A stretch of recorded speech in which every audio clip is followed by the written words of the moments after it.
What's good? It's Woog. Please like the video, subscribe to the channel if you are into the fight talk. I wanted to take a moment and discuss David Benavidez and what he needs to do if he really wants that fight with Canelo Alvarez. A lot of people think that Canelo Alvarez is ducking David Benavidez. I don't. I think that David Benavidez is the two-time former WBC champion at 168. Just lost his title twice, and when Canelo stormed the gates at 168, he just happened to find himself without a belt, he being David Benavidez. I'm sure he was kicking himself because he never lost the belt in the ring. He's undefeated as it stands. He lost it the first time due to recreational drugs, and the second time due to not making weight versus Romer Angulo during the 2020 part of the pandemic. So I feel like if he did have a belt, there's no reason why Canelo wouldn't have fought him at 168, because Canelo had made his intentions clear. He wanted to unify all four belts and become undisputed at 168, which he did. First by beating Callum Smith. And you know, Callum Smith was only the WBA champ, but Canelo won 2 belts in that fight against Callum Smith at the end of 2020 because, again, David Benavidez's title, the WBC belt, was up for grabs in that Canelo versus Callum Smith fight because David Benavidez, again, lost the title on the scale. So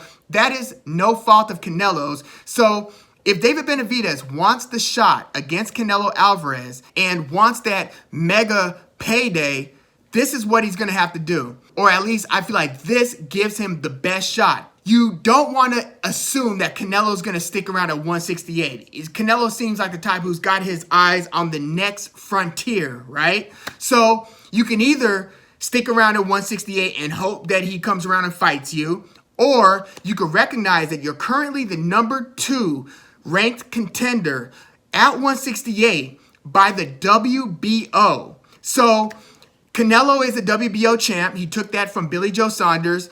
If Canelo doesn't stick around at 168, then that WBO belt, unless he defends it, which you're almost in line. Zach Parker is currently ranked number 1, the one person ahead of David Benavidez by the WBO. I'm zeroing in on this belt for a reason.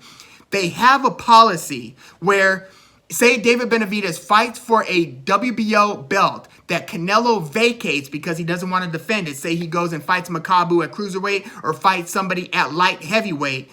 David Benavidez could win the WBO belt, or at least fight for it, in a vacant title bout. And if he wins that, then the WBO has a policy where you could challenge at the next weight class up if you are their belt holder in the weight class below. So you could basically jump the line of the WBO and contend for that title. Now, the current 175-pound light heavyweight champ is Joe Smith Jr., who's going to be defending his title pretty soon against Callum Johnson. So Canelo Alvarez is going to, I'm assuming, want to unify all the belts at 175 like he did at 168. He seems like he's really trying to make history.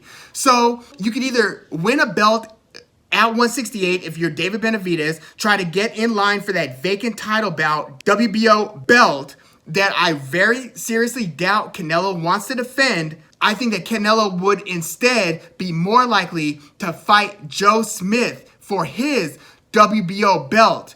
So if you're David Benavidez, win the WBO belt, which I assume is going to be vacant, at 168, then challenge up. Now, when you challenge up, you're either going to be fighting Joe Smith, Callum Johnson if he beats Joe Smith, or if Canelo fights Joe Smith for, or Callum Johnson, whoever wins between Smith and Johnson, Canelo fights them for their WBO belt. So then Canelo could be a belt holder at 175, and then David Benavidez, either way, would be in perfect line to fight for that WBO belt. So let's say Canelo doesn't fight Joe Smith for his WBO belt immediately. This is how this works. Joe Smith fights Callum Johnson, defending his WBO belt. David Benavidez would be fighting like Zach Parker or somebody for the vacant WBO belt down at 168. David Benavidez, assuming he beats whoever he fights, wins that belt, then he could challenge up. And even if it's not Canelo who's holding the WBO belt, I feel like David Benavidez's chances at earning a belt at 175, which that's the way to lure Canelo, right? I mean, the reason Canelo fought Billy Joe Saunders and Caleb Plant is because they happen to be holding belts. Well, who do you think David Benavidez has a better chance at beating at 175 for a belt? Joe Smith Jr., the person who holds the WBO belt there, the same sanctioning body where you are in line to contend for a vacant belt if Canelo doesn't defend it at 168? Or Artur Beterbiev or Dmitry Bivol. Artur Beterbiev holds the WBC and IBF belts. Good luck there if you're David Benavidez, right? So do you want to jump to 175 and try to get in line for the WBC or IBF so you could fight Artur Beterbiev? Or do you want to get in line to fight for the WBA belt, which would either be Dmitry Bivol, or if Bivol ends up fighting like Gilberto, former 168-pound champ, Gilberto Zurdo Ramirez for the WBA belt? Do you want to get in line there? Or do you want to go against the person who, for instance, Dmitry Bivol has beaten, Joe Smith Jr.? I feel like David Benavidez's chances against Joe Smith are as good, if not better, than, at least right now, than his chances against Beterbiev or Bivol. So this seems like a no-brainer. Either, if you could petition the WBO and try to get that, top spot, I don't know if that would work because, Anthony Yarde is currently the #1 contender with the WBO, with Gilberto Ramirez right behind him and Joshua Buatsi right behind him. So I don't think that you could just jump the line without earning a belt at 168 first if you're David Benavidez to then challenge Joe Smith for his WBO belt. I don't think that they'll allow you to do that. But you could win the belt again at 168, fight for the vacant title. I mean, if Canelo wants to defend his 168-pound title, great. I just don't think he's going to do it. So unless you're waiting for that pie in the sky, again, win the belt at 168, then be the automatic person who could contend for the title one division up per the WBO's policy. Then you could fight either Joe Smith, Callum Johnson, if he beats Joe Smith, or if Canelo fights them before you could fight, for the WBO belt at 175. Either way, you are lining up nicely to fight Canelo. Play the path of the WBO. That's the strategy that I would employ if I'm advising David Benavidez Jr. Otherwise, good luck luring him without a belt.